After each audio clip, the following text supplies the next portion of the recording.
Bitcoin versus CBDC. Aren't they both just digital money? Not quite. Today, I'll show you how they differ and why it matters to your wallet. Welcome to What the Finance. Let's start with Bitcoin.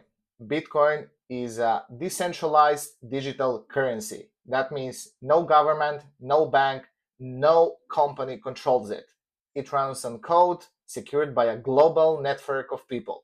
Every transaction is recorded on a public blockchain. Think of it like a giant notebook everyone can see, but no one can change. And here's the kicker: only 21 million bitcoins will ever exist.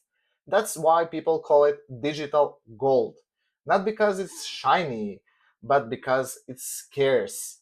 People save it or invest in it rather than buy coffee with it.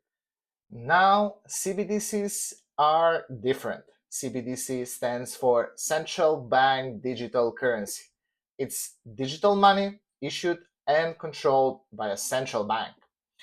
Think of it like the cash in your wallet, just updated for the smartphone era.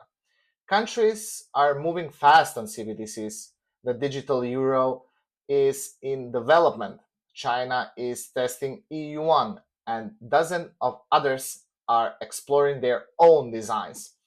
Why? CBDCs are designed to make payments faster, cheaper, and safer. They could help people without bank accounts, for example. They could also make cross border payments simpler.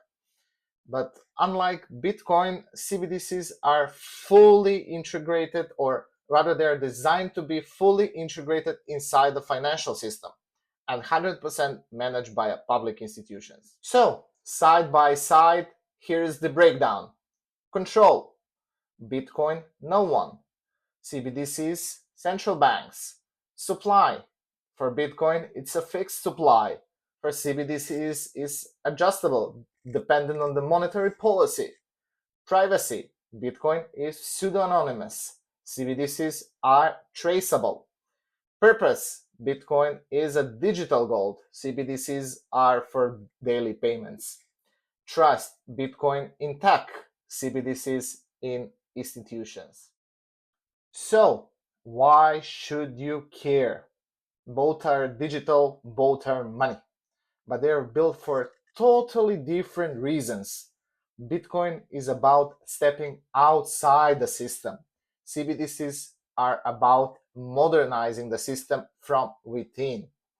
And as more countries launch their own digital currencies, you might be using one sooner than you think. Understanding the difference now will help you make smarter decisions later on. By the way, if you want to go deeper into this topic, I wrote a book, Central Bank Digital Currencies, Opportunities and Challenges. The link is in the description. If you enjoy simple, no-nonsense videos about how money really works, hit subscribe and tap the bell so you never miss new video. And tell me in the comments, would you trust a digital currency from your government? Yes or no? Or are you more of a Bitcoin person? Thanks for watching and see you in the next video.